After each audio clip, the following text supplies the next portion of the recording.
Lecture 11, January 5, 1961. I think we should try and pick up the thread just where we left off last time. You will recall that we had moved on to some rather more general reflections regarding the problem of the ontological need. Perhaps it would be better to speak of the need which has led to the philosophies which are still current under the names of ontology, philosophy of being, existential ontology, and so on. It is indeed rather difficult to bring any of these things under a unified name, for it is one of the controlling techniques, if I may put it this way, of these philosophies that, whenever we try and grasp one of them under some such collective name, it immediately protests and declares, well, what we do is not the same thing at all, but something quite different. This is one of the most popular defensive strategies adopted in the cultural and intellectual field, for it helps us to escape criticism by insisting on the nuances of the definitions under which things are subsumed precisely in order to avoid the material and substantive considerations by concentrating on these formal considerations which pertain to definition. But I mention this point only in passing. I have already said to you, and this is something we need to say much more about, that the far-reaching effect, and I emphasize far-reaching in this context, of this movement of thought, as represented in Germany above all by the name of Heidegger and also that of Jaspers, would be quite inconceivable if a relevant need had not actually existed. The success of these ontological movements is itself an index of something felt to be lacking. As I mentioned last time, philosophy, since Hegel has left us wanting, has actually failed to provide what is expected of it by those who come to it untrained and unprepared, as it were. In this respect, all of us have also been somewhat damaged by our philosophical education. This is a strange situation, for without any background knowledge in philosophy, if we are unfamiliar with the basic concepts or the relevant literature and have not yet been initiated into the tradition, so to speak, there can be no real understanding of philosophical questions. At the same time, this initiation also has a certain tendency to wean us off the very things that led us to seek initiation in the first place. Sometimes I can never entirely shake off the suspicion that the much prized maturity we claim for human beings, and which is supposed to be such a positive achievement, though I certainly have no wish to deny its genuinely positive features, also smacks of the way some things are discouraged and drummed out of people precisely because they do not readily fit in with the ruling mechanisms of power. And this recognition of maturity always involves a kind of commendation. Now, you are a real fellow, properly house-trained, one who knows how to behave, and there is nothing to fear from you. And all our education certainly also has something of this fateful house-training about it. I am not trying to encourage you to violate it. Rather, I would like you to reflect upon it, and not to take this condition to which our education has brought us in a simple and naive way as some higher condition. I would just encourage you to think seriously about how far our education brings us to sacrifice and renounce what makes us desire education in the first place. If we choose a particular field of study in the human sciences, and actually pursue it, we will probably feel some such sense of disappointment very keenly. We will realize that where we had perhaps hoped to be introduced to great works of art or to the world of language, all this is actually missing, and that such hopes are rather looked down upon as insufficiently rigorous or scientific. But then once we have been immersed in the subject for a few years, and still have so much to study and to learn, we no longer look beyond this. And then we act like the carpenter Valentine in Raymond, and find it's just like home. Point 1. Finally, when we are let out into the world as people who have now completed their studies, that is all we have become.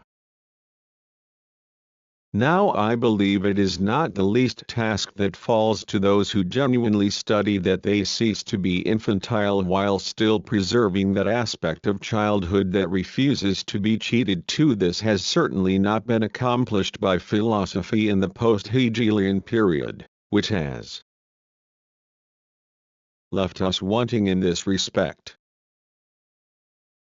And when we read the great critics of Hegel, such as Kierkegaard or Schopenhauer, we soon have the sense, remarkably enough, that our own philosophy is like this too, and experience the similar feeling that the best has been denied to us here. It is all too easy to imagine that the responsibility for this lies solely with a philosophy that has really become one academic branch of study amongst others. Now there is no doubt about what critics such as Kierkegaard and Schopenhauer in particular have so insistently and emphatically pointed out, that the loss of interest on the part of philosophy in regard to what ultimately interests or concerns me, of what is actually at stake for me here, is indeed bound up with the departmentalization of philosophy, and thus with the fact that the very form of thought which really needs to think expressly about and reflect critically upon the division of labor as such has been integrated into that very process and become a specific profession in its own right. We see here how a specific sociological moment actually enters into the innermost core of the history of philosophy. And it may be interesting to note that these are not simply the reflections of certain ill-willed modern sociologists who wish to contest the ground of philosophy in a merely external way, as Heidegger seems to think that we do. Point 3. For it was precisely thinkers such as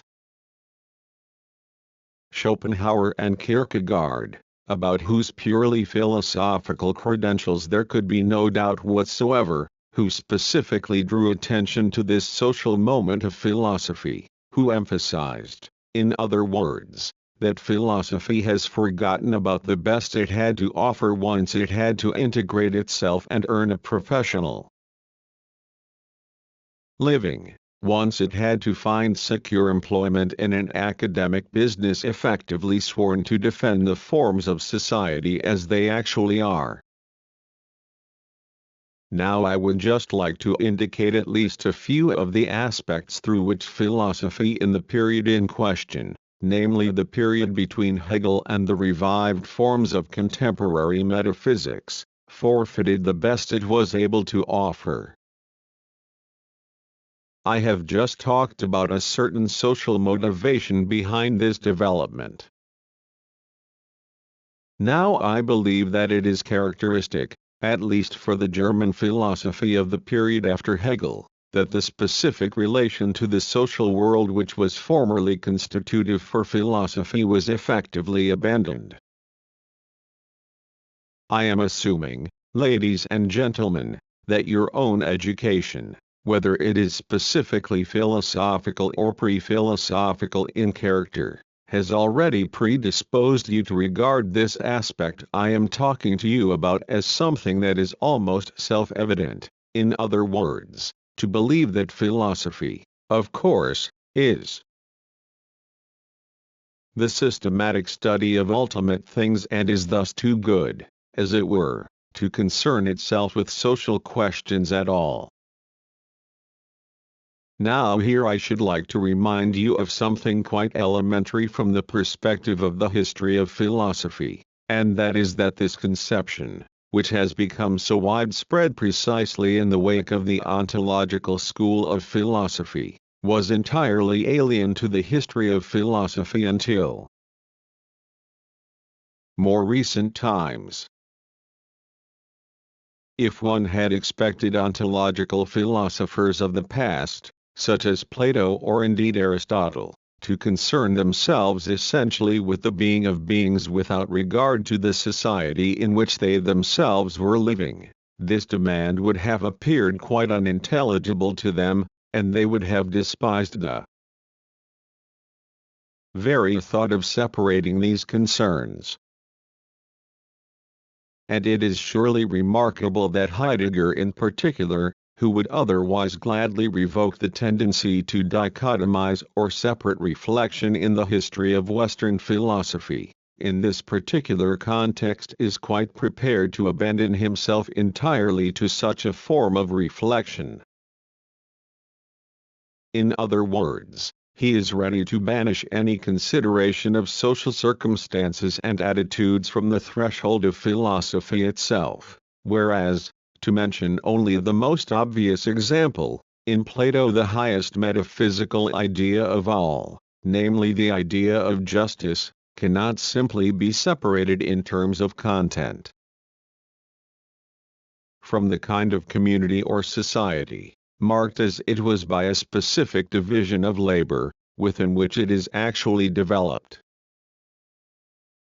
And if we then attempted to say that the doctrine of ideas was merely demonstrated by reference to the polis, we would surely fall victim precisely to a kind of idealistic stylization that is entirely inappropriate to the atmosphere of Plato's thought, where the life of this polis itself is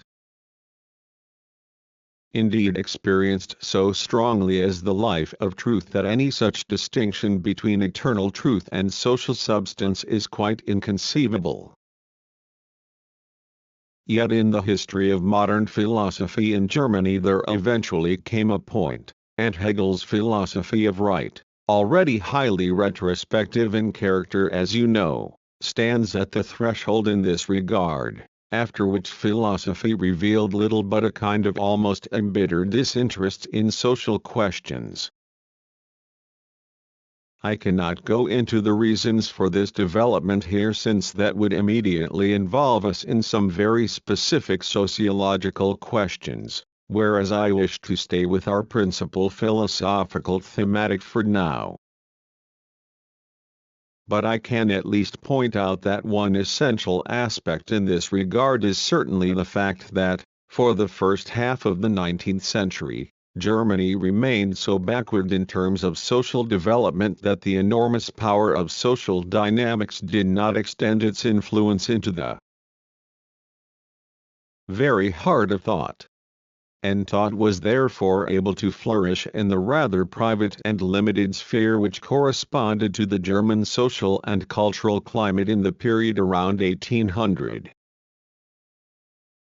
There is also of course another phenomenon in play here, the full cultural and intellectual significance of which has not yet perhaps been considered as closely as it should have been. I am talking about the emergence of Marxian materialism, and especially of the claim which this philosophy has sometimes raised in an admittedly crass form, namely its claim to liquidate philosophy as such and replace it with praxis. I do not wish to say much more at the moment about the whole set of problems involved in this extremely questionable claim but I certainly believe that in Germany, and in the general consciousness of the German middle classes, which have effectively monopolized the realm of philosophy, the fact of Marxism itself has acted as an enormously powerful means of diverting philosophical attention from such questions. In other words, almost everything of philosophical relevance that was advanced during this period was itself, whether openly or covertly, already apologetically directed in one way or another against this materialist claim.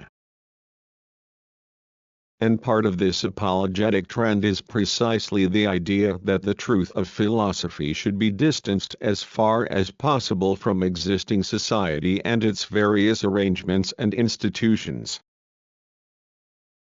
And if you glance at any of the textbooks on ethics produced in the heyday of Neo-Kantianism and the entire world associated with it, you will soon discover how astonishingly remote such ethics is from what is ultimately, for God's sake, the most relevant ethical question there is, namely, the question concerning the state of society and its rational structure and character. Now this is not merely a matter that springs from the distance involved in any division of labor, but something which also possesses the most far-reaching consequences for the shape of philosophy itself, for its loss of interest in these matters. I shall simply offer one example in this regard and point out one or two particular problems that arise here, although it would be quite possible to identify countless other problems in this connection. Thus, in the wake of Kantian philosophy, we see how the concept of autonomy, the idea of the self-determining individual, which has no meaning without the establishment of a free society and which was still conceived by Kant and also Hegel in the context of human beings acquiring their freedom as citizens within a free society, how this concept of autonomy was indeed retained, but now without the remotest connection with a society of free individuals, and thus a free society itself, without that implication which it still enjoyed in Kant and the German idealist thinkers, and in Fichte the Younger, to such a preeminent degree. But this also means that a concept such as that of personality in the now quite traditional and epigonal philosophy that succeeded them has survived in a highly spiritualized form and led to a certain revival of metaphysics, even though there was no longer really any corresponding substance to the concept in question. In other words, people still continue to talk about an assumed autonomy on the part of self-determining beings in a world where nothing of the kind exists any longer as a social reality. Thus when Heidegger or Jaspers, or, as I would say, when any human being who thinks with nervous sensibility, as it were, and not just with a more or less formal or undeveloped faculty of intelligence, actually avoid the concept of personality 6, and it is to Heidegger's credit that he does not, I believe, employ this concept at all, then this reflects the very inadequacy I have been talking about.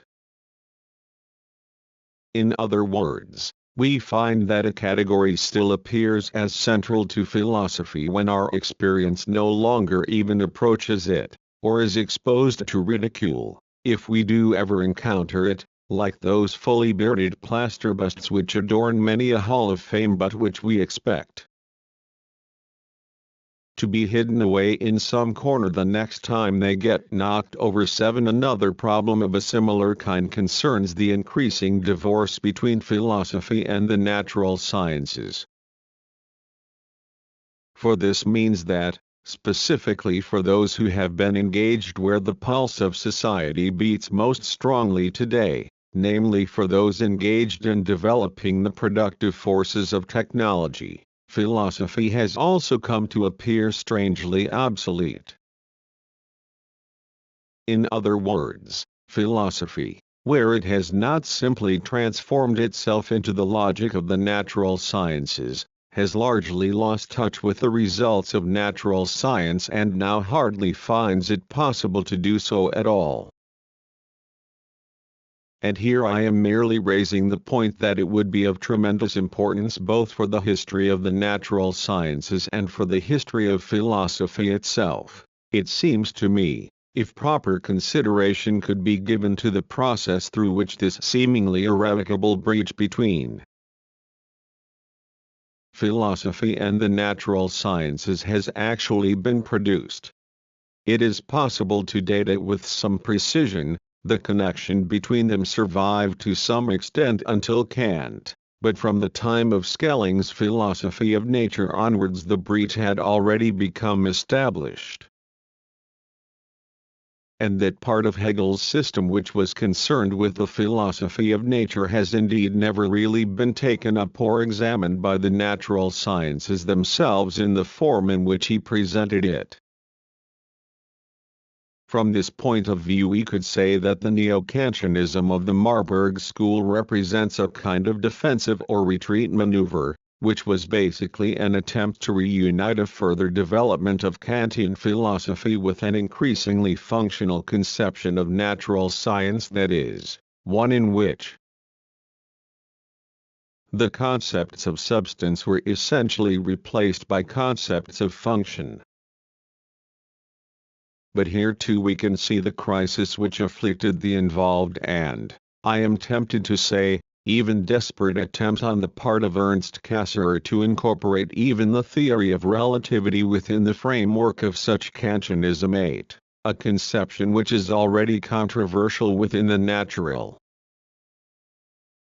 sciences, since so many scientists now regard even the theory of relativity as something that belongs more to classical than to really modern physics.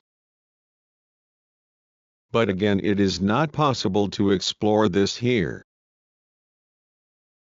The new ontologies also react emphatically to this situation, rather like the way philosophy reacted to Marxism, as I mentioned earlier, insofar as they no longer claim, and this is extremely important, I believe, for understanding the entire ontological approach, that they themselves can resolve the so-called constitutive problems of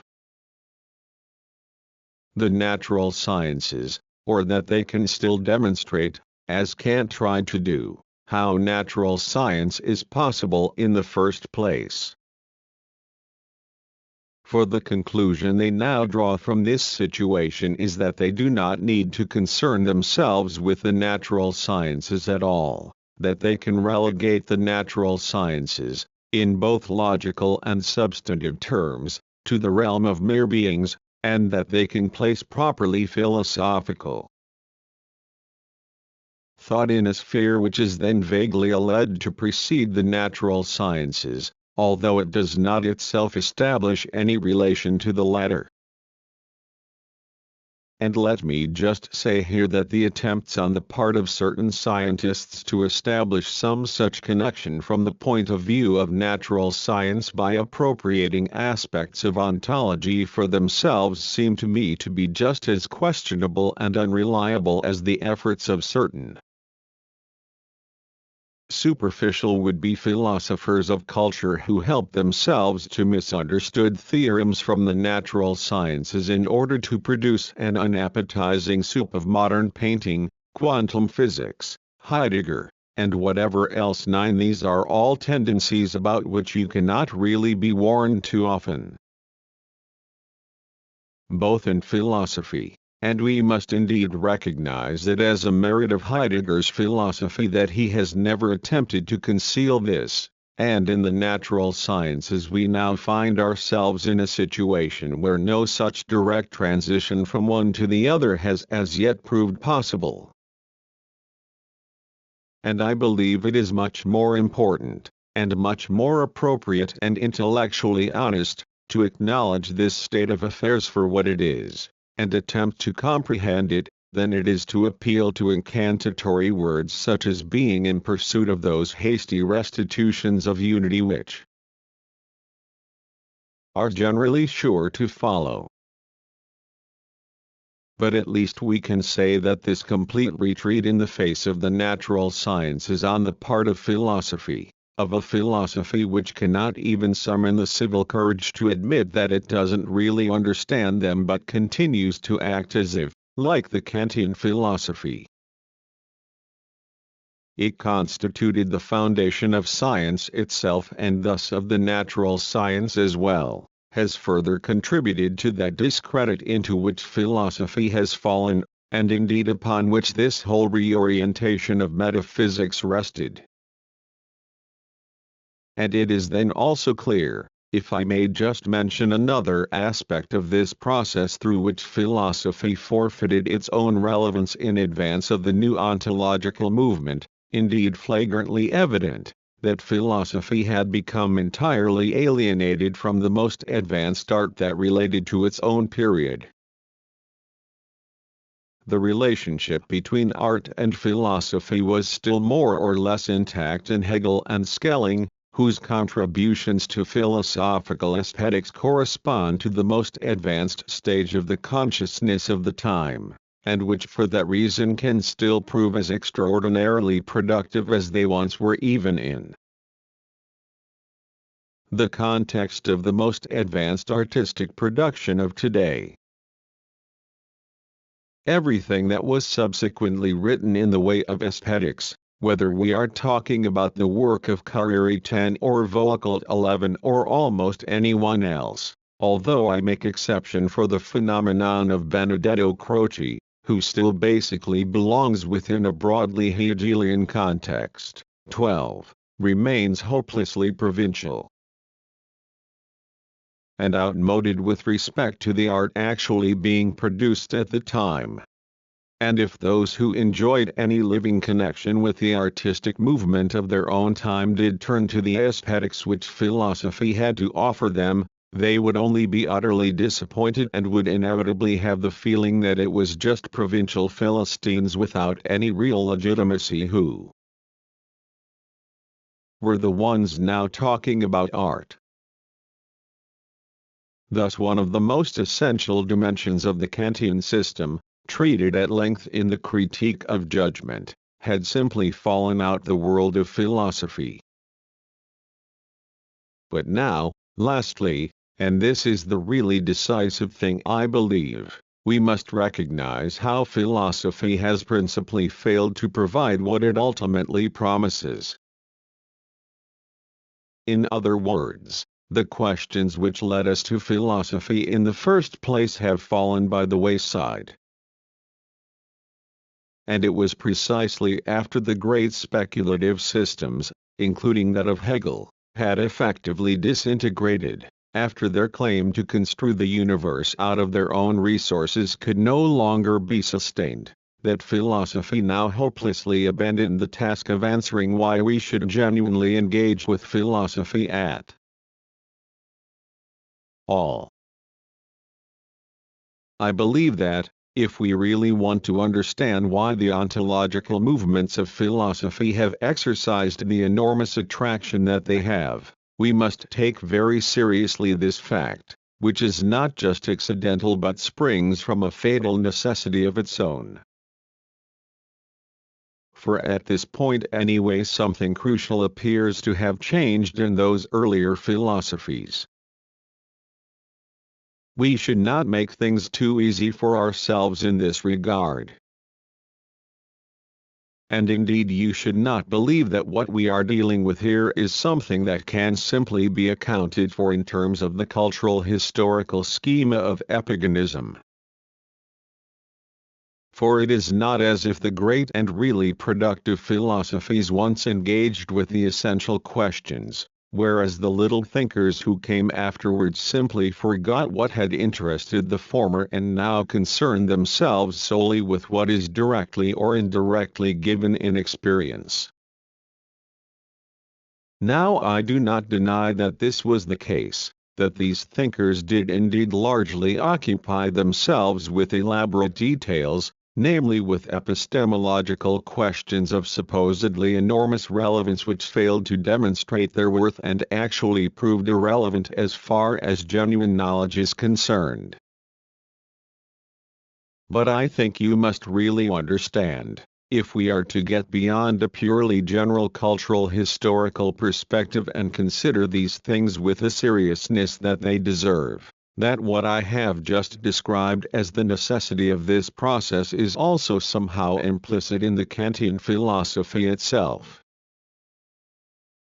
So I shall try and show you, at least in a very summary way, how far Kant's philosophy already represents a kind of concentrated disappointment in philosophy that has been inflated and transformed into a mighty system, as it were, and why that abdication of philosophy has already assumed an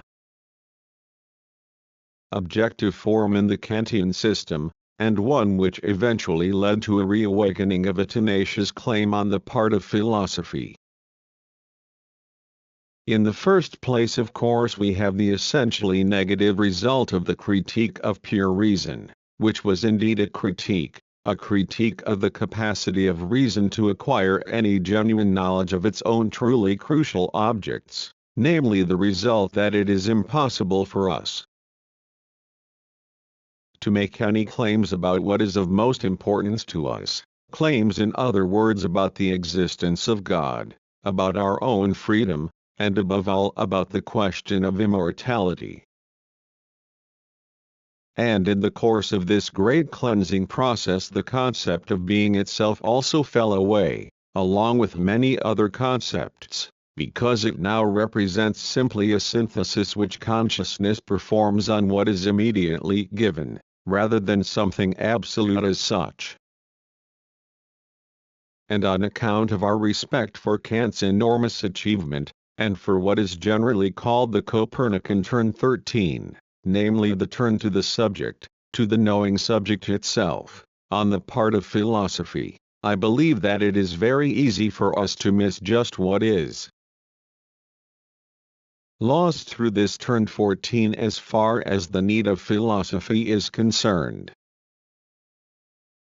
For we are not even told that there is no God, that there is no freedom, that there is no immortality. Even this negative sustenance is withheld from us in our philosophical need. Instead we find a threatening armed guard posted at the gate who tells us, "You are not even permitted to ask about this." Now it is very difficult for consciousness to bear this prohibition, and I should point out right away that there is also a question regarding the rightful authority which allows such a prohibition to be announced in the first place. For we may well ask why and in what way reason, if it is no more than reason, feels empowered to decide this.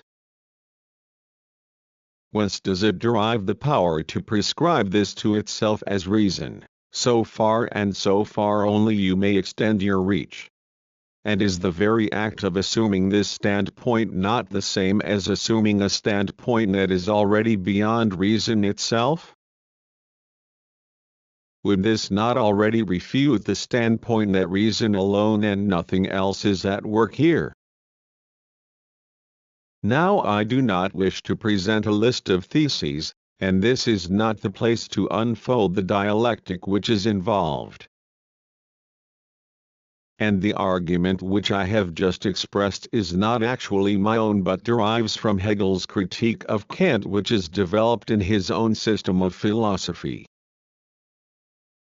15. But I would merely like to draw your attention to something very remarkable about this Kantian commandment which forbids us even to ask after these things, something so problematic that it is entirely understandable that consciousness cannot rest content with a resigned decision of this kind. For it still betrays something of the oppressively bourgeois and provincial mentality which insists, just stay in the country where you belong and earn an honest living there, and be sure to avoid all foolish and useless thoughts about things that do not really concern a small and insignificant person like you. And what is objectively implicit in Kant, framed in truly impressive form with such tremendous gravity, eventually gave rise in the history of philosophy to that intellectual indifference towards those very questions that thought is ultimately called upon to address. And when we later heard talk about a certain resurrection of metaphysics as we did in a rather dull and superficial book by Peter West that still proved extremely successful at the time 16, this at least gave expression to the feeling that, in this respect, philosophy was once more at last selling the kind of things which had once provided its sole raison d'etre. But there is another disappointing aspect here which can also be traced back to Kant's philosophy, and which has proved equally, or perhaps even more, fateful than this. And this is the aspect, if I may put this rather crudely, through which philosophy in its Kantian form, namely in the form of a scientifically motivated critique of the possibility of knowledge, actually helps to leave our image of the world untouched. You will all be familiar with Kant's celebrated claim that his philosophy is at once a transcendental idealism and an empirical realism. 17 This means that naive realism is indeed excluded in specifically epistemological terms, so that the whole of reality now appears as something which is composed of the chaotic givens of sensory experience together with the categories and the subjective forms of intuition. At the same time, however, once this process of constitution has been accomplished, the world as we have it, or our normal, empirical and everyday world, remains exactly the same as it was before. Now this very aspect, namely the impotence of philosophy before the totality of the mundus sensibilis, which simply remains exactly as it presents itself, has persisted throughout the history of philosophy, right up to an immediate forerunner of existential ontology such as Husserl. For once he has performed what he calls the phenomenological reduction. Husserl receives back the whole world as it is, albeit reduced in the sense that we no longer affirm its spatio-temporal existence, its individual facticity.